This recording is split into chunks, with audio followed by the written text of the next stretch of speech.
All right, settle down. Settle down. My grown-up voice. Welcome to part 2 of the Plains Risers Circus series. Circus. It's sort of a circus. Somebody was telling me, I heard the bad news. You guys hear about this? That poetry is going to be done after today in the new Trump hood that we're in. So I mean, that girl was really worried there. You should be worried. We'll have no money. Not that we had any money to begin with. But. All right. First up, we got Erik Campbell and we got Bill Trowbridge here afterwards. And again, I'll make some announcements at the end, but they got books back there and there's cookies. Let's start with Erik Campbell, who's the pain in the ass. Where are you, Erik? Are you even here for your own reading? That's good, he's here. I'm going to read your stats. Erik Campbell is a native Nebraskan and former English teacher turned technical writer. His poems and essays have recently appeared or are forthcoming in the Iowa Review, the Virginia Quarterly Review, Gulf Coast, Massachusetts Review, New Delta Review, Tin House, Nimrod, Rattle, and many others. His essay, Shirtless Days, was a finalist in the 2004 Iowa Award in Literary Nonfiction. He was nominated for a 2005 Pushcart Prize in Poetry. His first full-length collection of poems, Arguments for Stillness, was published by Curbstone Press in April 2006 in a Curbstone Rattle edition. His most recent book, The Corpse Pose, was published in May of 2016 by Red Hen Press. I'm glad you're here. I'm excited to hear your stuff. Let's put your hands together for the Erik Campbell.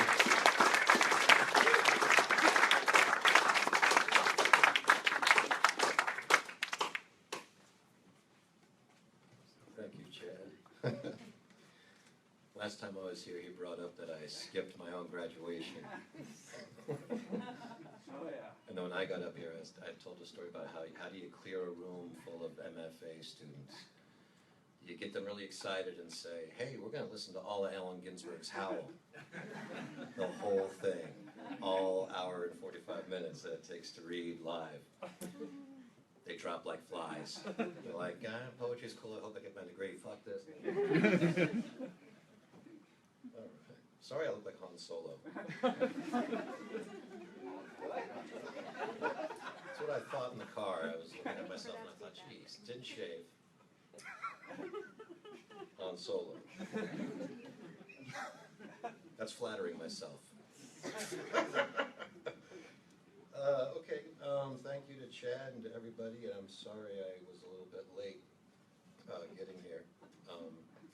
I wanted to start by reading somebody else. And actually she's in the most current Rattle magazine. And I think you pronounced her last name Vidalak. Does that sound right? Wendy Vidalak? Is anybody? I don't know. Is that right? Okay. And I think she's great. So, I thought I'd start with her because why not? Well, I do know why. Because one time I read an essay by Dana Gioia where he said it's really kind of nice at readings to read other people's things. I mean, not exclusively, because that would be weird. And I thought, yeah, why not? Because a lot of people go to these things because they're family and friends, and they just don't read books that are like this. Or they just think, what are those pamphlets? Let's just move on. Because, you know, any book you can go like this to, and you take that seriously. But maybe we can take, you know, anyway. I think she's great, and this is a poem by her. This is her book is called Nevertheless. There's a few, I think she has like 2 or 3 books out. And she rhymes. And this one's called The Optic Nerve. On Lori's porch are desert ferns, a bowl of golden clementines, 2 broken urns, an overturned terracotta pot, a cot, an overflowing litter box, a fallen chime, assorted pairs of winter boots and flip-flops, a cluster of shattered light bulbs, some broken phones, a bread machine, a rusty stove, some metal pipe, a leaning stack of magazines, a couple of gutted box springs, and just beyond the climbing vine, the neighbor's effing clothesline. So there's that.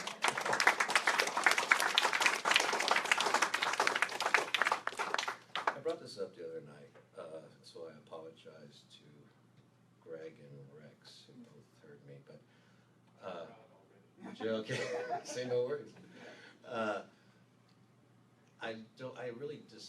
get really tired of postmodernism, largely because I think that's why we tend to not take things seriously, because everything's a joke. Words, as I wrote someplace else, aren't tethered by gravity or meaning anymore, Anyway, and you can't define it. What's postmodernism? It's everything, right? You may as well be talking to a Zen monk in Sedona, right? Was that rude? Sorry. But you know what I mean.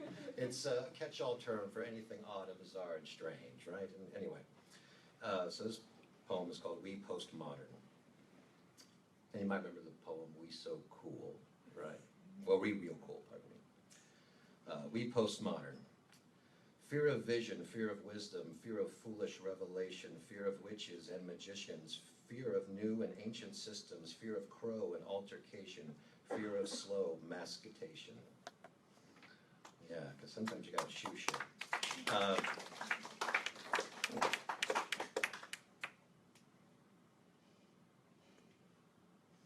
Let's do one more of hers. Yeah. She's fun, huh? Okay. This is a very, very short one. It's called What I've Learned. Throughout the years is what I know of wisdom is so small it disappears. It could be like Richard Bronigan's wife, kind of life. Okay. I'm going to tell a quick story, and I repeated this story again the other night, so I apologize, because I tend not to repeat myself, and I never really read the same things ever. But anyway, as I said, because I have a master's in poetry writing, I work at a used bookstore, of course. And because health insurance, who's heard of that? Anyway, so one nice thing about it is that I get to eavesdrop on people. And most people, if you think about it, you typically don't go into a bookstore pissed off. You don't go in there angry. It's one of those few places that you just don't go into angry. Hospitals, there's all kinds of reasons to go in angry, whatever. The bus stop, the DMV. Anyway, so the other day, Cliff comes in, and I love Cliff. He wanders around downtown Lincoln, and he's a very, very bright man. He's an or a retired military history professor, and he just likes to engage with people, And Cliff's mad about Trump and the whole thing. He's kind of mad about the future and what's a person to do, and because he thinks like a military historian, he gets a little bit aggressive, says things like, if this were the ancient Chinese, they wouldn't mess with us. And I'm like, what do you mean? And he says, because you don't mess with the Chinese in the Middle Ages. And I said, yeah, what do you mean? And he says, because they had flamethrowers, man, flamethrowers. I'm like, what? Okay. And he says, and they had hand grenades, and they had hand grenade launchers. And so anyway, he's going on, and I'm loving it. And in a nook that I can't see, I hear, I've always preferred bladed weapons myself. And I'm like, holy Moses, who's this? I don't even know who it is. And then I realize I know her, and it's this woman named Jay. And she rounds the corner and she says, oh yeah. And she lists off all these, medieval weapons, okay?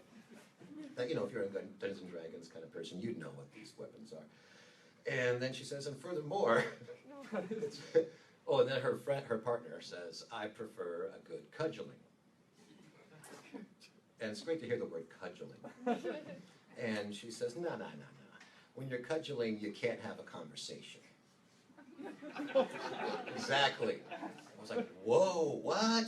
You want to have a conversation when you're stabbing the person with your medieval weaponry?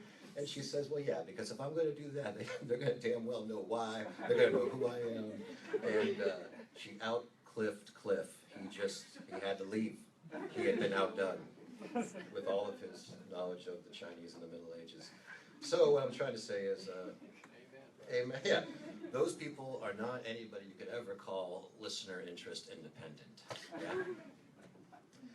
So, I'm going to be brief. I thought I'd read a few new things. To understand this, you kind of need a passing familiarity with Logan's Run, which if you don't have, you should be ashamed of yourself. We'll talk later. Trust me, that's awesome. And that's it. Oh, and you need to know that Angkor Wat is in Cambodia. Okay. And this poem's called Way Fewer Than in Logan's Run. When they become crystalline and idle enough to get curious, they'll come looking for us. But there will be little for them to go on or through, since everything organic will long be dust, everything powdered by water, time, and sun. Shit happens. It happened already for 1 million years once, but there were no faces then, and so no places for tears to gather or fall, not unlike all those black holes we never noticed until numbers, in spaces just past the known cosmos, swallowing planetless suns. Blind Paul, who lives 30 years disabled in my basement, says, when it's over, there will be certain structures, sure, stadiums mostly, but way fewer than in Logan's Run. Our anti-pyramids will be our Angkor Wats, patrimony and proof of where we gathered, but without the why, to confound those who finally come for us. They might suspect that magnitude denoted awe. They will likely assume God, then sacrifice, perhaps a kind of science. Quote, if they judge us by our detritus, we're doomed, is a great idea for a t-shirt, Paul says. Ask your nearest cultural anthropologist if truth is always downwind from the artifactual and history is an evidentiary accident. Then fault us all for not leaving resumes, better clues for them, deep and final in our hardest stone, competing mythical fodder which might have read, quote, we used to sit for hours at night and watch the fire, then we lay waste our powers. Or, you will never know our occasional Vermeer glow. We don't blame you. Our evidence wouldn't convince us.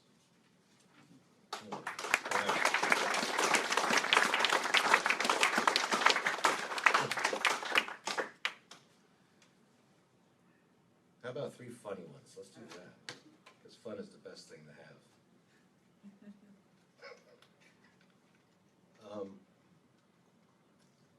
Do you remember when you got your first microwave in the 80s? If you're approximately my age, or just, I don't know, read a lot of books about microwave ovens in the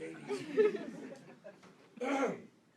It was strange. It was weird. It was weird technology. There's a few old movies, I can't remember, it's like The Sopranos or something, where somebody gives somebody a microwave and it's a big deal. It's like a mob exchange, like, hey man, I got a top of the line microwave. And he's like, holy moly, you know. So, and the 80s were a strange thing, and I'm obsessed with them because of the Cold War, because I find that stuff just absolutely fascinating. And anyway, so this is about when my father brought a microwave home. It's called Faith for My Father, circa 1980. When I think about it, usually at his grave, where I try to think funny things, Faith for my father was pragmatic indeed, evidenced best by the night he bought the microwave oven and made popcorn in a bag for the first time, which was so modern, NASA-like for my brother and me. We were suddenly science fiction, one of the space giants or crew members of Ark 2. Our father squinted and jabbed the start button, flinched slightly, retreated, made us stand as far from the machine as the kitchen in Cold War would allow, stood with arms outstretched in front of us, Bruce Banner style, against newly nefarious air. And we were proud of him, would have thought how intrepid he is if we knew the adjectives to fit our impossible periodic father. Soon we knew we would push past the moon. It was what we 3 wanted and tacitly wooed. A world of unbound horizons that smelled of popcorn, aluminum, and prescience fulfilled. If you can smell it, he breathed over his plaid shoulder, particles are escaping, so stay behind me for Christ's sake. Then he lit a cigarette, inhaled and held it, and we waited, breath bated, for the future.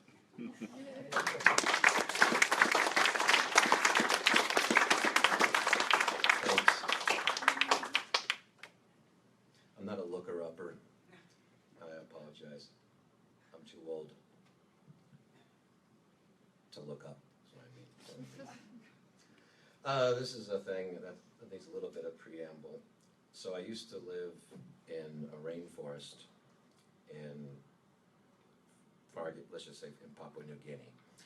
And every year there was a golf tournament because every governor in Indonesia is corrupt. Or New Guinea. Or the third world, for that matter. Take the entire third world, every governor is corrupt. And anyway, so they fly him in every year, but then they also have to fly in a witch doctor to keep the storms at bay, okay? And the witch doctor came from an island called Sulawesi.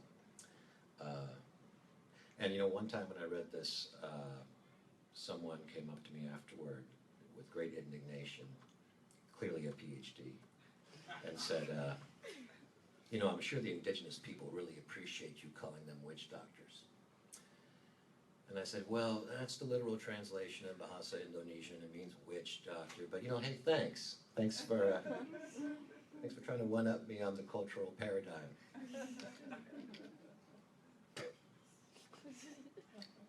So this one's called What I Mean When I Use the Term Witch Doctor Sad. After a hard spring rain, when the after air has just enough dark, synesthetic green heft, I think of the witch doctor, the mining company I barely worked for 5 years, would fly in from Sulawesi to Papua for the corrupt regional governor's annual golf tournament, which the corrupt governor won annually as easily as any election, but sometimes lost if his then-girlfriend, imported from Tamika for the week, was Bollywood pretty. The witch doctor's job was to keep the rain at bay by way of herbal fires and atavistic chants. The girlfriend's job was not to be the corrupt governor's wife for as long as she and the week could last. And I wrote the above so that you'll understand what I mean by insisting there are few things as sad as a witch doctor failing in the rain with an audience watching and waiting, pointing out the sky to him with golf clubs.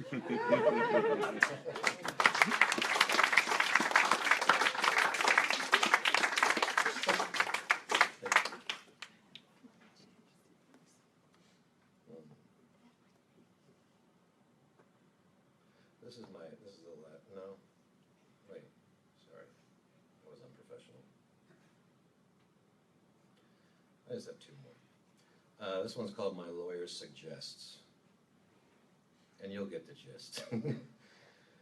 Although I explained to him in the letter I was only willing to suffer something commensurate with my faults, not my capacity for awe, my lawyer suggests I get an STD test, and it was a bad day already. But now there are fluids involved in addition to the love letters from Africa I read, in subtraction to everything gravity formerly held down, for which I do blame Isaac Newton, who gave us gravity, which we clearly abused, and he should have taken away, but didn't tell us how to keep from crashing into each other or how not to fall from too great a height. When physics and forensics start dancing, one can't take the steps personally, which is fortunate for me, because marriage isn't a verb. Arizona is a no-fault state. And my lawyer suggests I call him tomorrow, and he'll explain fault to me like a postmodern board game, e.g. man killed in his study, the continent of Africa found through his heart, or like a locked room mystery in which the murdered man swallowed the key.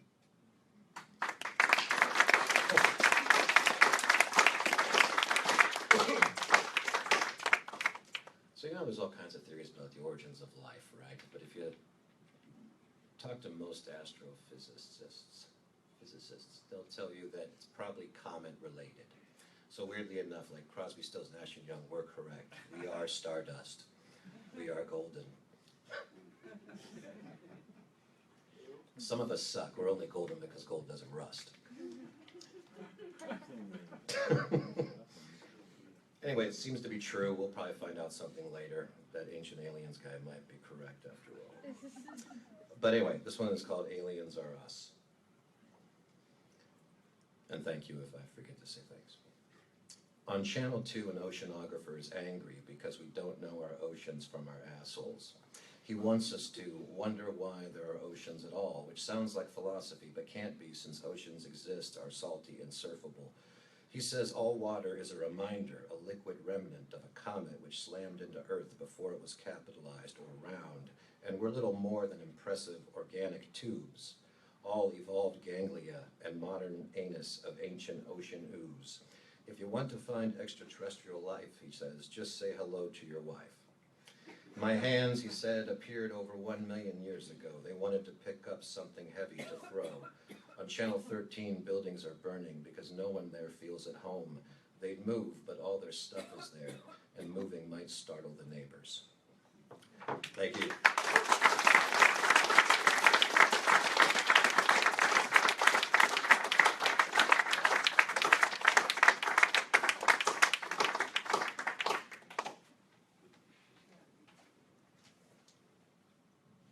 All right. I'm going to break this like I broke the one last night, Bill. Introduce today's last reader, Bill Trowbridge. I was privileged to work with Bill at the final thesis semester at UNO, a semester I probably wouldn't have finished without his dedication and guidance. He was a somewhat intimidating presence to a young poet, and upon receiving my first packet he wrote, "You've raised my already high expectations, so don't mess it up." No pressure, though. It was this attitude, the idea that success means changing the bar, that drove me into the most rewarding semester of my time in the program. Indeed, it seems this attitude has driven Bill's impressive career as a poet. Author of collections Put This On, Please, New and Selected Poems, Ship or Fool, The Complete Book of Kong, Flickers, Old Paradise, Enter Dark Stranger, Old Guy Superhero, and his newest, Vanishing Point. Bill's work stands as a testament to the flexibility of the modern poem. His ability to bridge and blend the realms of the imaginative and realistic is something to be truly appreciated.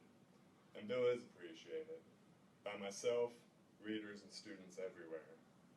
Let's share in that appreciation, and welcome to Wayne State, former Poet Laureate of the state of Missouri, Mr. Bill Trowbridge.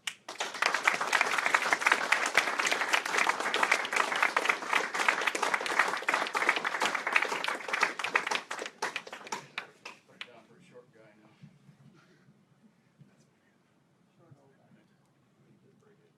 I think you broke it. It's complimentary. Oh, well, don't say that to an old guy. Yeah, okay, all right, so that, yeah, can you hear me? All right, all right, okay.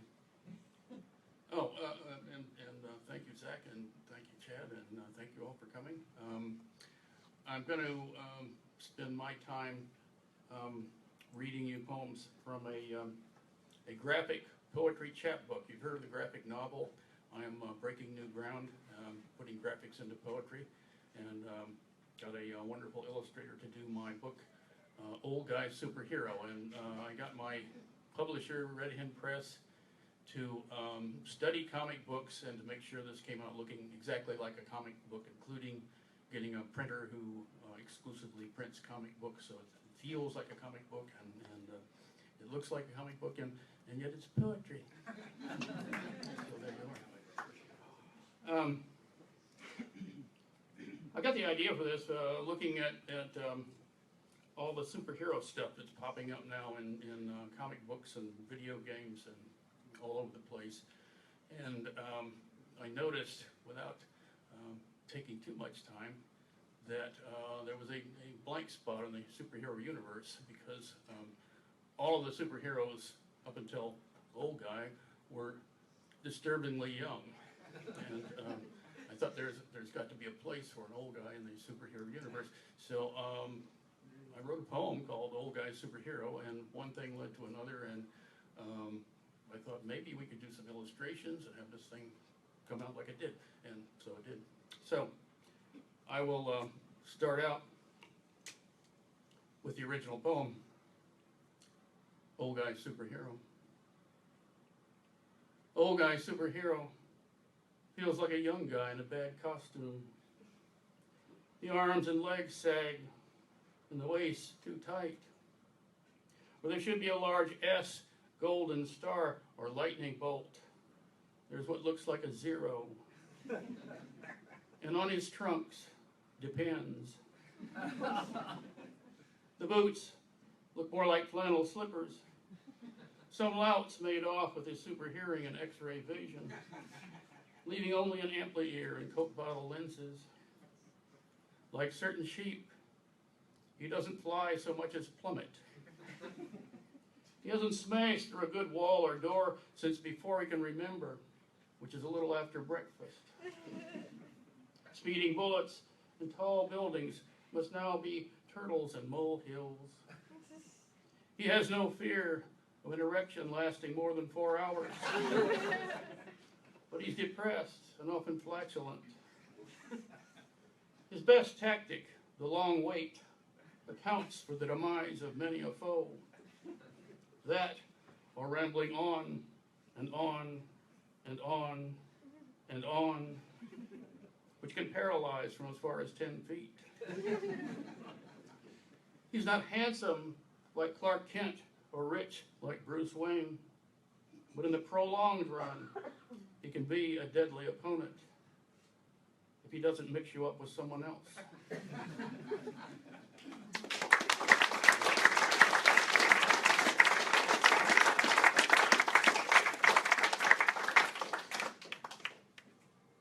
That poem led to this.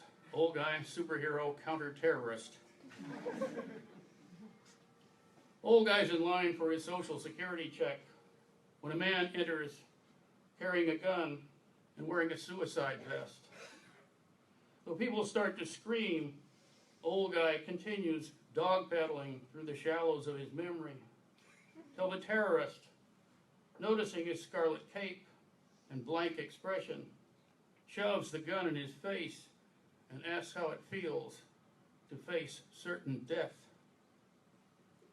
Same as usual, says old guy, mistaking the threat for a rare show of interest, which prompts him to dust off his 5 examples of why everything's gone to goddamn hell since Truman fired Custer.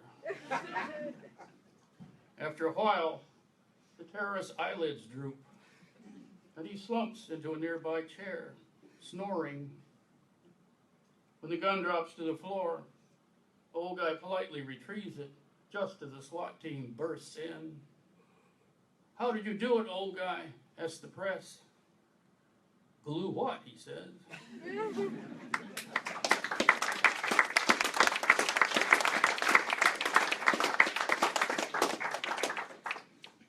Okay, every superhero has to have a supermobile of some kind, right? Batman's got the Batmobile, and Aquaman has the Watermobile, I guess. I don't know. Anyway, old guy has the old guy mobile.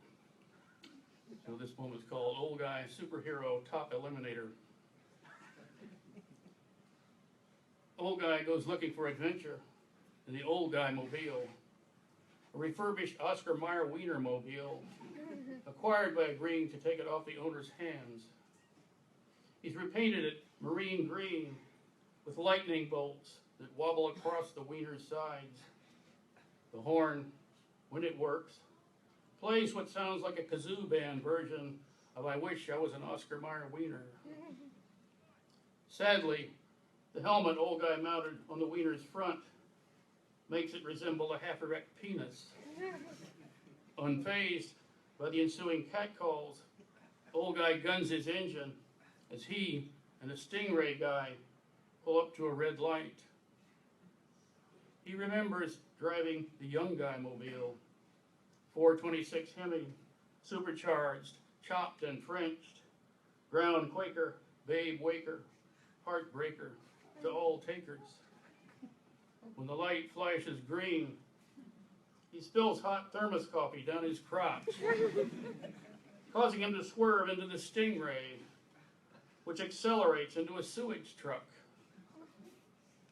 "Feel lucky now, punk," says old guy, lurching off on his horn's melodious lilt.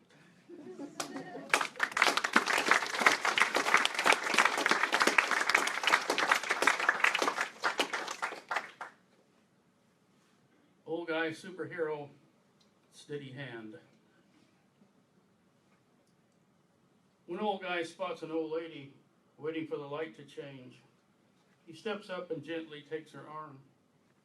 On green, he helps her off the curb and into the street, remembering his Boy Scout days when he earned all the merit badges in a day and invented some new ones: missile interception, boulder shattering, volcano stoppering, elephant bench pressing. All the Girl Scouts wanted to camp out with him, stitch up a lanyard or two, explore the more advanced knots. But the red phone clamored all the time. Off he'd go to thwart the latest megalomaniac or suck the air from another hurricane. He needed a silo to hold his metals. Now, after he gets the old lady across the street, she pats his hand and asks, "Do you need more help?"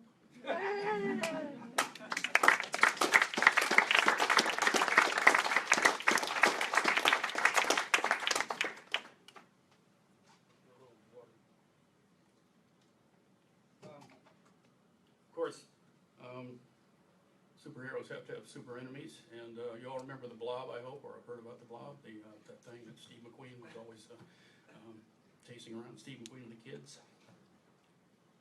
Old guy, superhero, versus the Blob.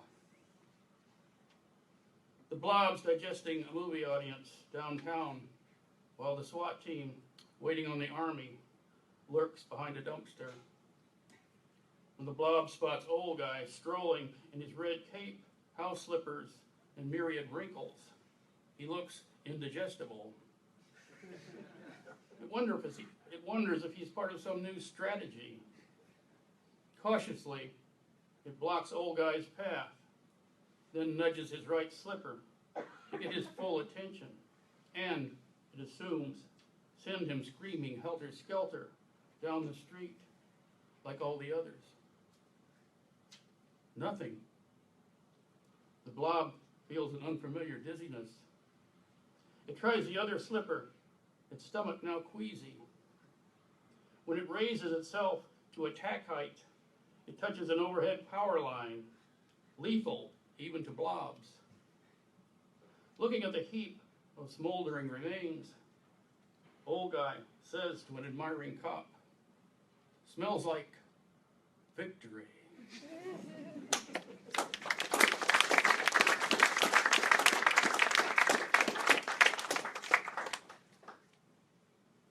Old guy superhero associate, that's what they call you if you work for Walmart.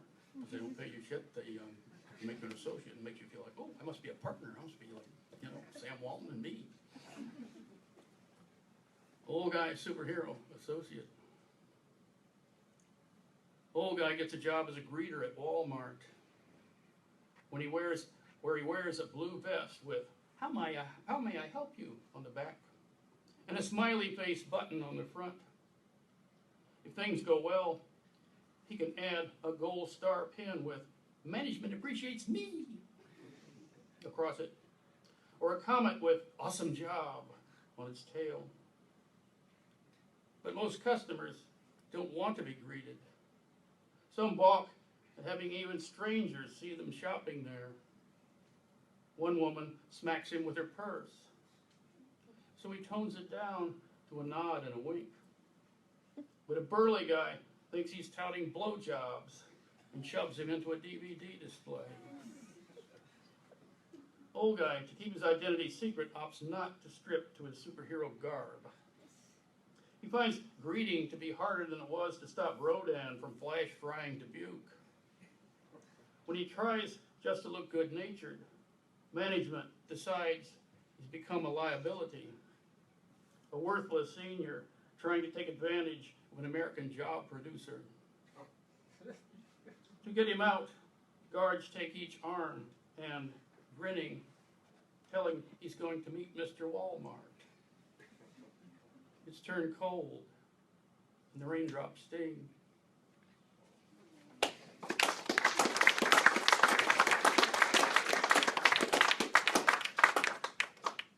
This next one, I have to give you a little coaching on. There's a shrub that is very important, like a bush, a shrub like in Monty Python. The knights who say neat, they always bring them a shrub to keep them from saying neat at you all the time. Missed that illusion. Okay, it's a shrub. It's important in the beginning of the poem and also at the end of the poem, so be prepared. Old guy superhero undercover. On patrol in the city one evening, old guy stops to relieve himself on an out-of-the-way shrub, which is actually an in-the-way poodle, walked by a local matron. who immediately summons the police. Arrested for indecent exposure, old guy thinks he's to infiltrate the indecent other occupants in the police van and expose any upcoming plots. To gain their confidence, he says he's just iced a Meals on Wheels lady. They report this to the officers in front, hoping to earn reduced sentences. Locked up in max security, old guy confides to a janitor he mistakes for a uniformed contact that he's in with the indecents, that the go signal will be 2 longs and a short. The janitor contacts the city paper, informing them the police are mistreating a harmless old loony.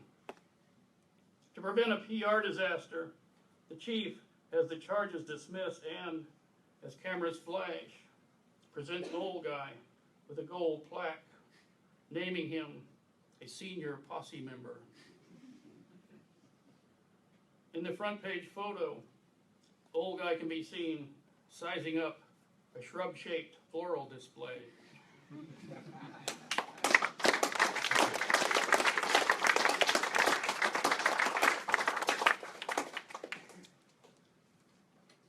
Old guy superhero versus the Riddler. I hope you all know who the Riddler is, right, from Batman. He makes riddles, and that's what he loves to do. The Riddler plans to blow up Hoover Dam unless old guy can tell him what has many keys but can't open a single lock. My Uncle Fred, says old guy, he couldn't tell his ass from his front door. The Riddler says that may be technically correct, but the best answer is a keyboard. Well, that too, I guess, old guy replies. The Riddler thinks old guy's answer has taken the crispness out of the riddle. Let's try another, he says. What's orange and sounds like a parrot? That'd be Uncle Fred for sure, says the old guy. After he drank that fifth of Everclear, he turned mostly yellow, but he did sound like a parrot. The Riddler decides to have one more try, asking how the number 4 can be half of 5. Sounds like Fred trying to count up his canasta points, answers the old guy. Reddening, the Riddler tells him that he shouldn't keep giving the same answer for every riddle. Maybe, says the old guy, but you're the fellow asking the ones about Uncle Fred. When the Riddler asks if old guy thinks he can do any better, old guy says, okay, what has 3 heads and hops like a kangaroo? The Riddler applies his genius mind, and to no avail. After 10 minutes, he asks old guy the answer. No idea, says old guy. The Riddler says you can't pose riddles that have no answers. Okay, old guy says, what do you think of this? What do you think this does? Firing his Beta X-22 kinetic gizmoid, which turns the Riddler into a 2-inch replica of Uncle Fred.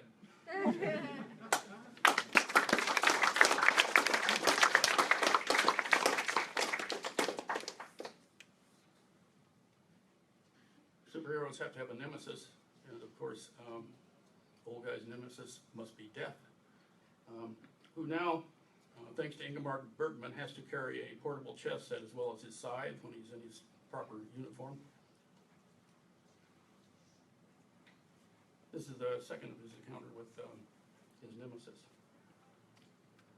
Old guy wakes up from a noonday snooze to find Death once more setting up his chess set, offering old guy the choice of white or black. Black, mutters old guy. Revealing choice, grins Death. Means you've been depressed. As well you should be. Reeling off a list of famous suicides. Socrates, Cleopatra, Dudu Topaz. Death says that he'd like to join the club if he didn't have to be Death. He explains committing suicide would be like kissing himself on the forehead. Impossible. There will be a breeze for old guy, who says he couldn't kiss himself like that either. No, says Death, I mean a breeze to kill yourself. He adds, there's a banquet of methods, many of them not all that painful or messy. Why don't you try shooting yourself in the forehead, old guy suggests. Death counters that Death's death is an ontological impossibility. The kissing thing was just a metaphor. How would you do it with a semaphore, asks old guy. Death, okay. Death snaps, excuse me, I lost my place. Old guy asks, okay. I said metaphor, snaps Death. Maybe if you sharpened it, old guy says. No, no, shouts Death. Metaphor, metaphor. Still, old guy continues. That'd make quite a mess with that flag jamming things up.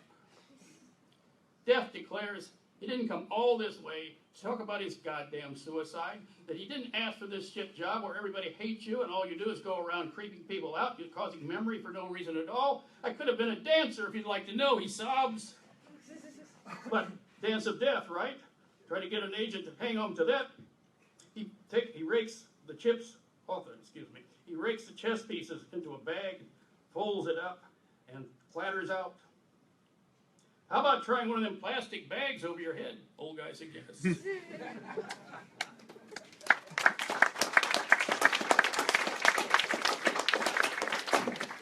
I'll do just one more.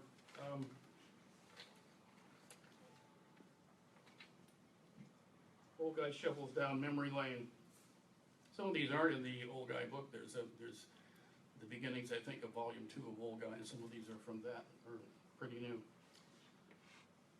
Old guy superhero shuffles down memory lane. Back home, after a few tokes, he'll sometimes put up his dogs and thumb through his album of photos when he was young guy superhero. There's newly born young guy sitting up to speed babble all of a womb-absorbed Moby Dick to his dozing nurse reward peers. Infant young guy's designing Lindbergh's Spirit of St. Louis on his Uncle Wiggly high chair table after a noon bottle and a flight around the room. At show and tell, he lectures the kindergartners on Schopenhauer's The World of Will and Idea, translating from the German. There were no questions. For junior high prom, he's flown in Artie Shaw and his big band from L.A. They watch amazed as young guy outshines Shaw with the tonette solo. In the season-ending football game, young guy unloads a long bomb to himself for the final score as Smallville High defeats Farmville 436-6. At the Princeton Institute for Advanced Study, young guy and Einstein share equations during their dart game at a local pub. He let Einstein win. Young guy studies for his first adult case, preventing the Nazis from manufacturing uranium-235. On their final try, they wound up with a quart of tapioca pudding. Old guy wonders if he was ever that tall, brainy, and wrinkle-free. And the flying, was it a dream? Nodding off, he lets the album slide to the floor. Thank you.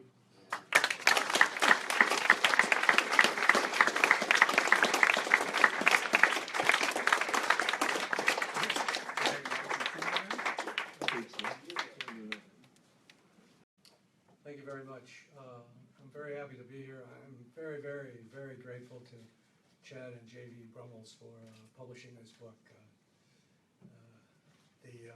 The road to the end is a lot shorter than the road back to the beginning. So I'm happy this happened.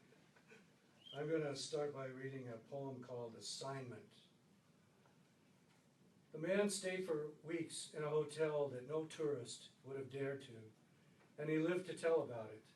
The occasional bullet whistling through his room's open window, the only way he could get air. The thumping at midnight on his double-bolted door, then the thunderous charge down the hallway. Every morning, a meek woman, her head covered with paisley silk, tapped out softly a short code and when he opened the door as though it might fall off its hinges, she handed him a dirty and crumpled piece of paper, which he thought each time she just picked up from a gutter. Closing the door, locking it, he couldn't hear her steps to the elevator, nor the elevator's ding.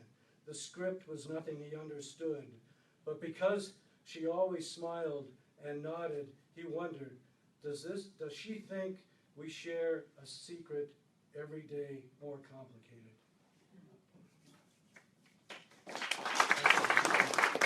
Even all the progress.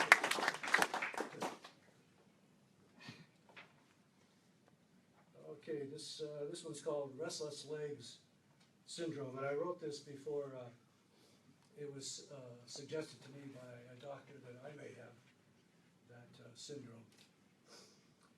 I'm in no mood for nation building, I heard a guy say on TV in a Sears store one Saturday afternoon some months ago, when it was important to have, for me to have, a new mower or a new rake. I've forgotten.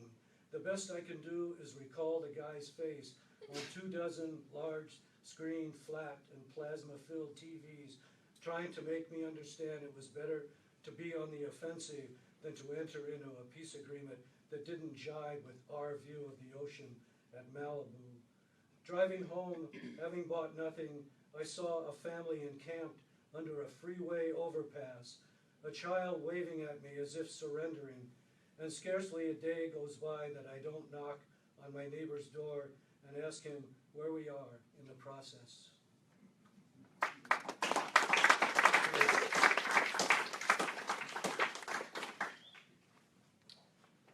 This next one's called North of the Road, and it's sort of a memory of the 60s, I guess. Overnight, the subjects we talked about thinned out. Verses recited were down to none. A few of us emptied our pockets of loose tobacco and lay on the floor, recalling sleep was an answer to everything. Night thoughts, fears. If one could sleep at any hour in a stranger's house, then how bad could things be? Smell of cat piss, of car repair, cigarettes, smell of coffee before one had a chance to open a dream book, early light simply pushing events along.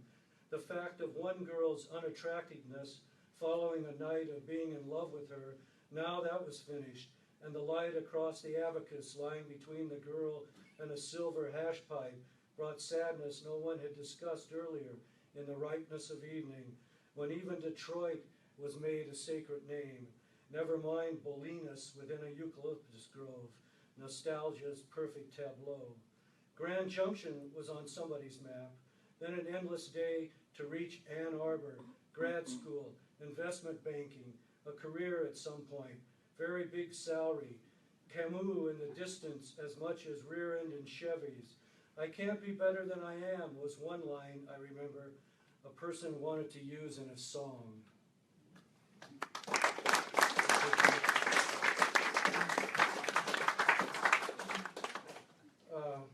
I very much enjoy going to, I was going to say Goodwill stores, but no,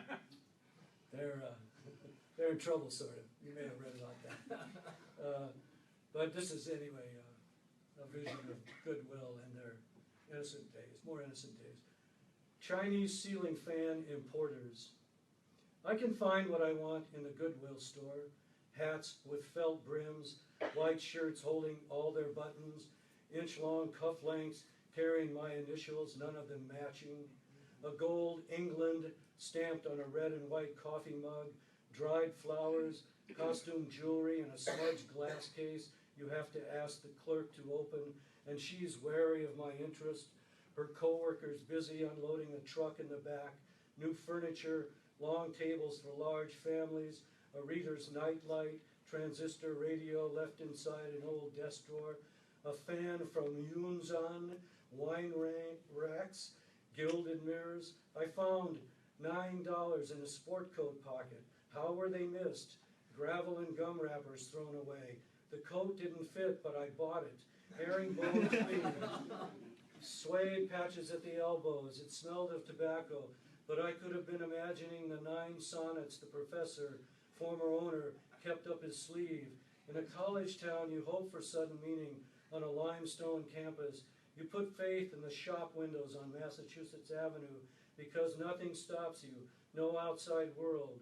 The one oven for sale in Goodwill has no door.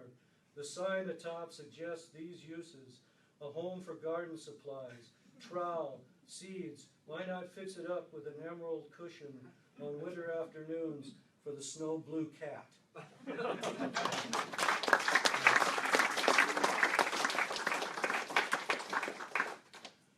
Okay, this is called Backstage. Waiting for my turn to go on, I do magic tricks till my hands catch fire, and soon are ashes on the floor.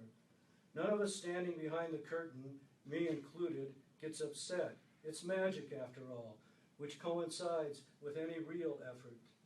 Applause from the audience for the performer out front is good enough for now, as the jokes persist and one of us sweeps up the ashes and dumps them into my coat pockets.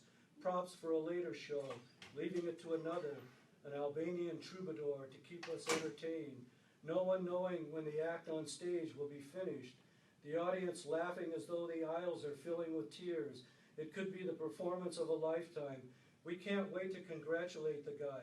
I think of slapping him on the back and leaving traces of cinder.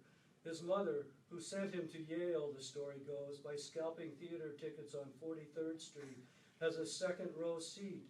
The Albanian tries to set the curtain on fire with a gypsy number, but the fabric won't ignite, and the applause, louder than incessant waves against rock, keeps us from hearing the song's ending, which we learn when the theater is empty. Held no terrible love, no Adriatic Sea.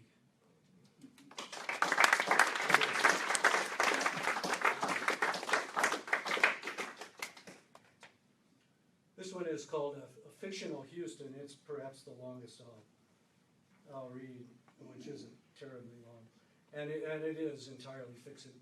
I've never been to Houston, and I cribbed a few specifics out of various books. I'm too old, of course, to go on Google with any intensity.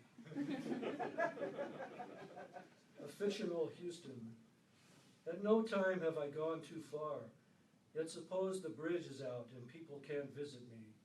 I can't entertain them with Kala's beer and with the stories of Texas in the 30s, when Kala stood in the doorway of Cheng's Oriental Diner waiting for her ride, her new boyfriend who told her he was hardly a saint, but that his intentions were honorable, even in such mugginess and on such a street as Diablo. I will take care of you, he promised. No more serving others the fried potatoes and Coca-Cola, but he didn't show up. Only the restaurant's dishwasher, none of the night's last customers carrying out cartons of red pork and egg rolls, asked if she was all right, as darkness fell on her like dirt over a grave. She married someone else she never loved, a practical man who taught her how to make beer, and while drinking it, fix clocks and repair plumbing. Her children, I included, learned the same skills, and I was once in love with a girl who ran off with a fiddler and band leader whose bus took them to Nogales, and as far as I was concerned, death. Now I sit in this day room, reviewing a life that took seconds to complete. I anticipate my son's arrival, his daughter's. My palsy's setting in. Perhaps she has her own family and a job. The nurse comes up to me and begs for my secrets. For the beer, I have no recipes, I tell her, impatiently, as though she's keeping me from remembering.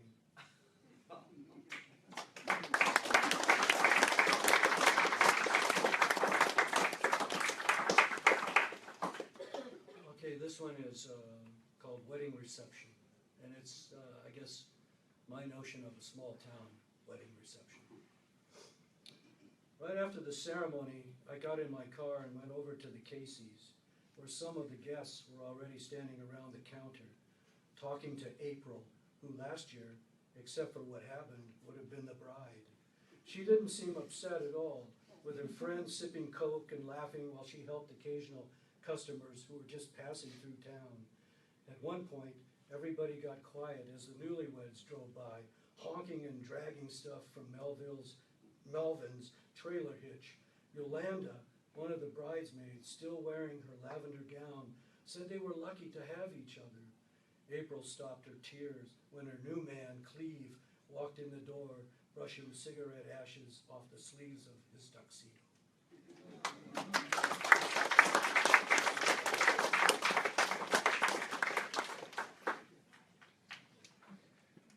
After a funeral. Peeling back the narrow shadows from between houses, you found more layers of misunderstanding. You often had to rest after the work, and what you couldn't see touched your arms like a spider's silk. Down past the ball field, village of nighthawks. Down beyond a thick overhang of trees, none of the pallbearers, each an official of some kind, talked about it. The river's drift as absolute as when the sun shone through thunderheads. Okay, two or three more. This is called Corner Universe, and it has an epigraph by the poet Gerald Stern. He stripped things down the way men in their 50s do. Thank God, he said, approaching the feckless street lamp, I can do with less. I found out how to get rid of the years without dying by emptying the windows of light as well as my pockets of coins and of old phone numbers belonging to no one. I ordered the floors of my room swept clean, and I was holding the broom for weeks. Until October, I set it down in the dust among curled up sow bugs circling the fridge. My best clothes, silk too, were given away, and the cologne washed down the sink, which still smells of violets. I always had just a few books, and of the three I've kept, like 3 parts of the soul, I understand none of them. Though one line, I gathered all my possessions and went outside where the stars rested, has been good enough before a night's sleep. And how did I reach 70, he said, after such release?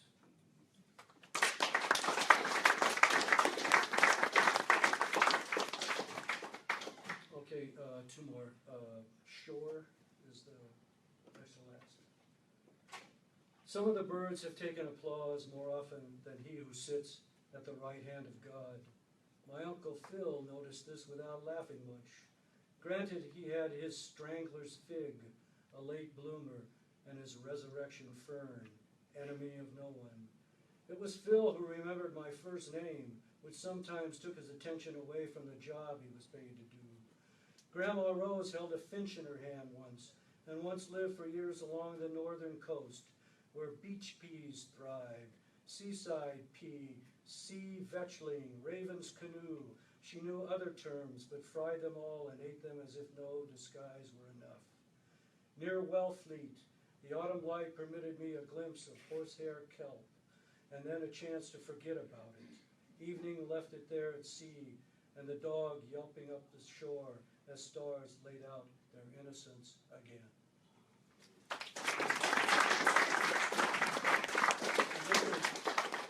This last one is called Bus Tour Destination. Those poplar trees on the right, the driver said, were planted after the death of the old man's wife.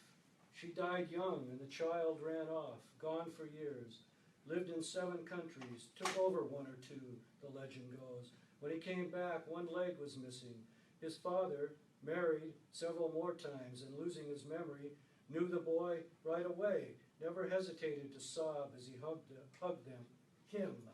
Didn't ask many questions, lots of celebration, but remember, there were other sons by then, daughters just as covetous. Only 1 servant besides the old man had ever seen the long absent heir. Among themselves, these offspring voiced their suspicions, their unhappiness. This original child said nothing to them, nor smiled. In the night, suddenly, there were loud arguments, cries of birds awakened. Next morning, everyone saw that it had rained, and that the 2 great horses had been saddled and ridden away. The patriarch's body was found days later in a muddy stream bed. His widow soon died. His remaining children learned of immense debt, and each shortly fled the estate, which eventually, after much wrangling, became the park you enjoy now. The long grasses under the poplars, saffron with drought. Thank you so much.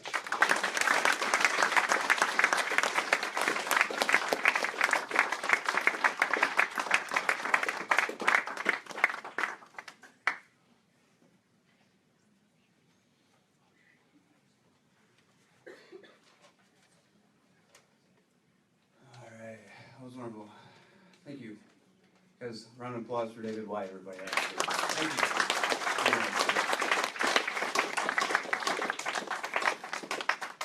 Again, we have their books in the back. You should definitely check them out. And since this is sort of their book release, so we're putting them both at $10. So if you get a chance, I usually that.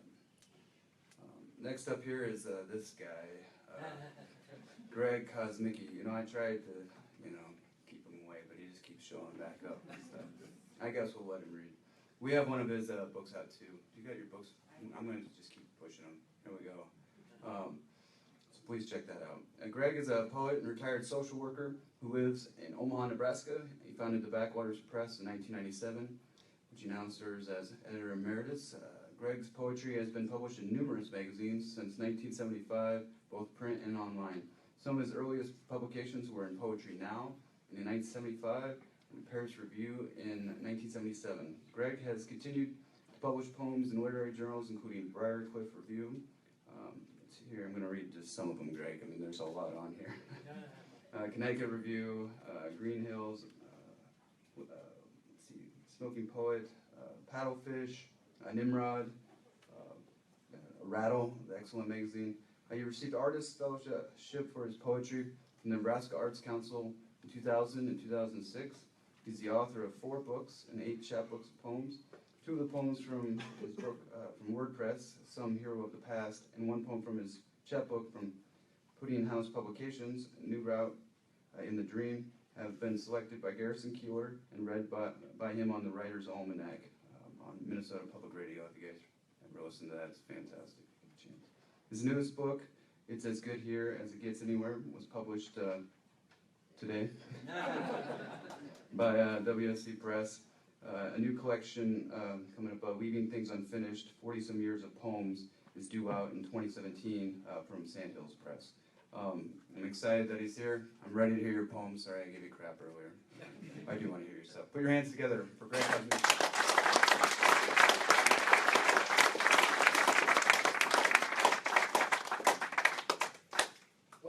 Thank you all for being here, and thanks again to JV and Chad for putting out these books. They're beautiful, beautiful books. And I didn't prepare anything, so I'm going to read my own poems.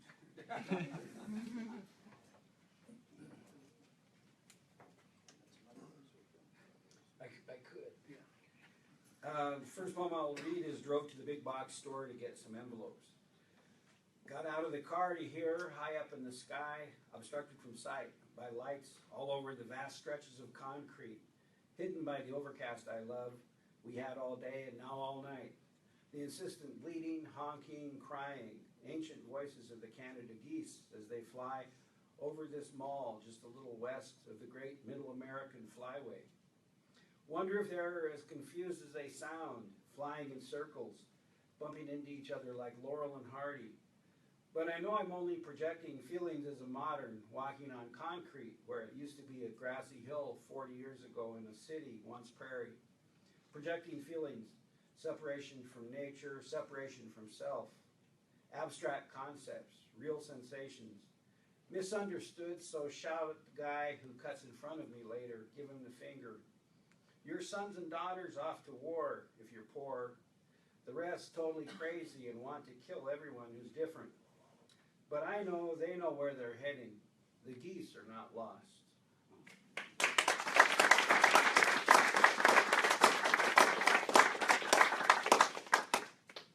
Message.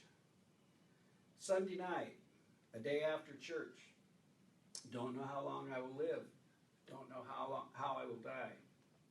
Rain fell today, all day. When I took the trash out, a robin sang with such abandon it sounded delirious. Another bird, maybe a starling, called out a note or two, but was overwhelmed like the robin was a drunk dominating all conversation. After supper, washed the dishes, saw rain push down a leaf here and there, as if typing out a message. I'm sure it was. It's a language we can't live long enough to learn.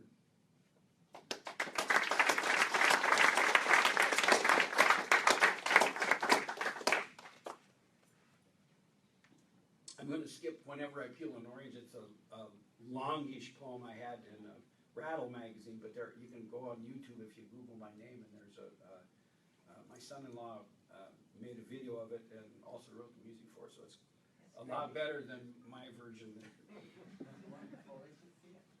The Girl on the Reality Show. I can hear the laughter from the TV reality show my wife is watching.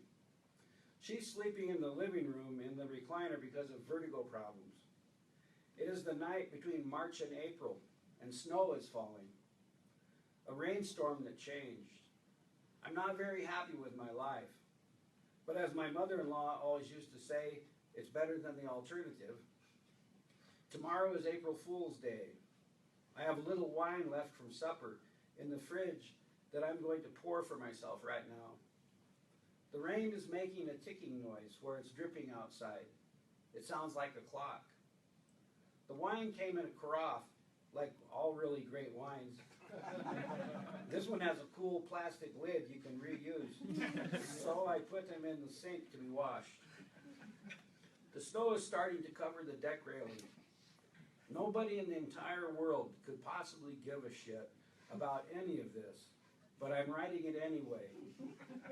And the girl on the reality show, the judges say, is singing for her life.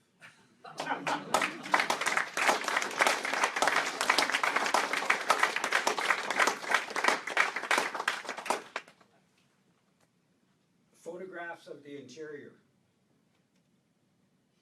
Because both my wife and I work for a company that pays a good share of our medical costs, I'm able to take her to the hospital this morning so she can have a minor operation to find out if she has cancer or not, of the organ that brought life into this world 3 times with a little help from me. While she is having the doctor poke around in her most private parts and cut stuff and scrape and examine, using a camera no less, the doctor herself a miracle of understanding and depth of learning to be able to do such tasks. But the camera too, then of course the crude old instruments they still use to cut and clean and cauterize, all updated by technology, when she's under that dream called anesthesia, a loss of aesthetics. I am able to sit at the table in the lobby to drink free coffee from a machine made by the Bun Company, to read many pages of a marvelous poet who revealed a secret to me today about his writing that I'd never known. And the doctor was able to come out to show me beautiful photographs of the interior of the most secret, and I might even say holy, part of my wife's body, and to tell me that it looks like everything will be all right again. Try as I may, I can't imagine a place in the world where all of this could have come together in one day for 2 people.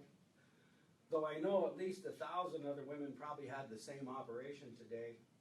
And maybe even 1 or 2 of them have husbands who are sitting in their kitchens at the table, having a glass of whiskey and writing out words about it, while their wives call to them from the living room to say that some cats are outside fighting.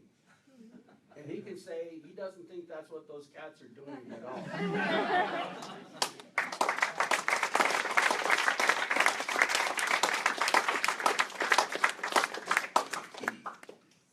The lucky ones. In 3 days, I'll be 64 years old, and I still haven't figured out how to write a slam poem. I also don't know if I'll be able to go to work for 6 more years or so, but I've got an easy job, so I think I'll make it. It's weird to be at that point in your life where you know as a reality the inevitable, the reality you used to scoff at, more or less, as a young man. It's also weird how you think when you're drunk that you're much handsomer and glib than you actually are. But the good thing about that is, whenever everyone else is loaded, they don't know the difference. It's weird how a lot of things in life are like that. Sometime along the way, when you get off the bus and walk around the gum and potholes, to a job every day, you notice that whatever you do is only as worthwhile as the rest of your society's willingness to accept that what you are doing makes any sense whatsoever. There really is no reason for most of anything humans do once you get past hunting and fishing, farming and shelter building. Oh, sure, art makes sense too if you look at the cave drawings. Everything else is an agreed upon arrangement we promise not to make fun of each other for. Sitting at desks making up stuff. When we exchange pieces of paper we agreed upon as value, sometimes we laugh, sometimes we cry, depending. Nowadays, everybody wants me to buy a lot of gold, but I would rather have some dirt and a few seeds, which you can't have anymore because they're patented. And people want us to use up all of our water so we can get more oil to power our cars, so we can get to the pumps to buy more oil. If you think about this stuff too long, it'll make you crazy. And of course, if you don't, you're going to go crazy anyway, if you live long enough, which is where I'm getting closer and closer to. And almost every day at my job, I see the lucky ones who've made it to the manors and the vistas, which is why I still like to stay up late at night, especially nights like this, when it rains, when the earth is forgotten, and I can hear the thunder crack.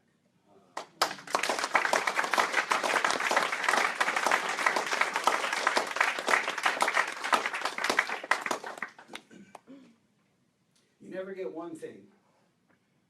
This notebook is so old the paper is yellow. I wonder where the tree grew. Seems like you never get one thing without losing another. There's some sort of law about that to do with finite resources. But it's hard to argue with whiskey. It goes down your throat and feels good, and it tastes good in your mouth. It makes you think you're smarter than you are. Somewhere, some guys have figured out to the exact ounce how much my life has cost the earth, how many people have died that I might live. Start with my parents and theirs, and all who died because of them. It's like we drip in blood. Who can wake up then tomorrow morning, do the task set out before them, as if their work was their work only? Who has the courage to look out to the east again at someone else's sun?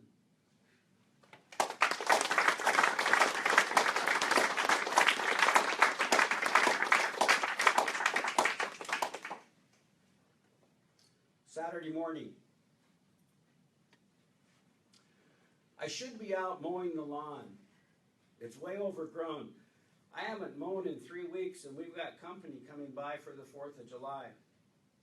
I'm sitting in the recliner with my feet up, wearing a pair of flip-flops with a pair of socks. Every time I do that, my grown-up children and my wife rail at me that it's so unfashionable to wear socks with flip-flops. But no one ever said anything to Ah Young, our Korean exchange student, all those years ago. The sun is bright outside, the clouds having cleared away after an early squall. I can hear the cars go by in the street, making that car goes by in the street sound that I decided finally a couple years ago to include in my subconscious inventory as a sound of nature, along with the wind sighing through the trees, waves crashing onto shores or merely lapping, the sound of rain as it falls on anything natural or made by people, the movement of feet across a surface, or the robin exclaiming in the tree in my yard that he is there and has something to sing about. Excuse me. He may be shooing the other males away. He may be calling to the females of his species. He may be singing, because that is what he can't stop himself from doing.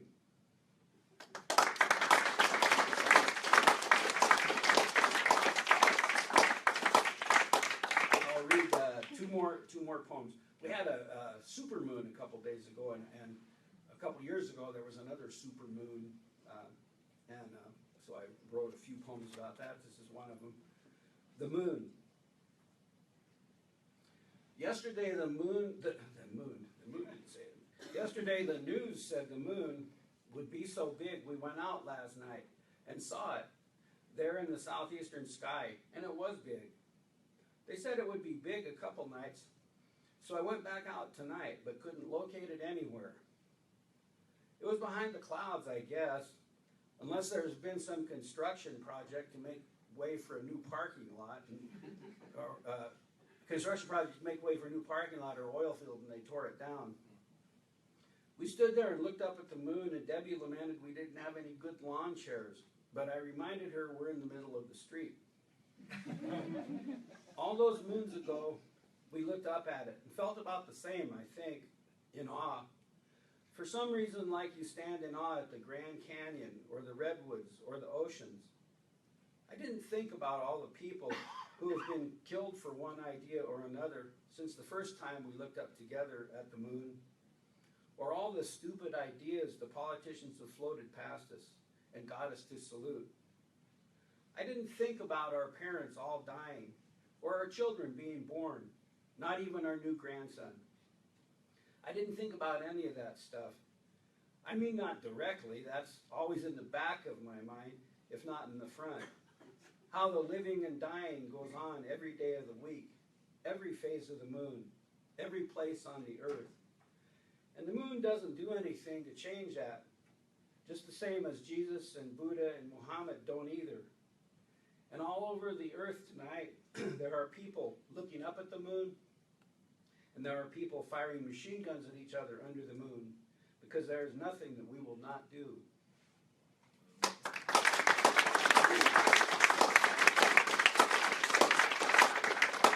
And I'll finish with When You Get to Be an Old Man. So Bill's going to read some old guy poems, I think, too, so both in the same ballpark. You don't care anymore if someone you know sees you with a gallon jug of Carlo Rossi in your cart at the grocery store. You don't care if you go to work and spend an hour there talking to your boss and coworkers, then go to the men's room to discover you forgot to zip your pants before you left home for work. When you're an old man, nobody looks. Much as you might be embarrassed, nobody cares anymore if you have egg and ketchup, gravy and potatoes on your shirt. Your pants either, for that matter. Or if you forgot your keys and locked yourself out of your car and have a big tantrum about it. No one cares anymore what you do. You're home free, just like you always wanted. You finally become the unexplainable man. The man without a reason. The man of any hour. Hell, half the time you don't even know what hour it is. You're not far from being elevated into the company of your peers, whose stomachs blang like bullets ricocheting off flat rocks, who exist inexplicably out of time and inexorably in it, like being tangled in a spider web, like being the spider on the back porch in the fall, her web woven for all to see and admire, to wait with her, to know something stumbles by, to know you'll take it. Thank you.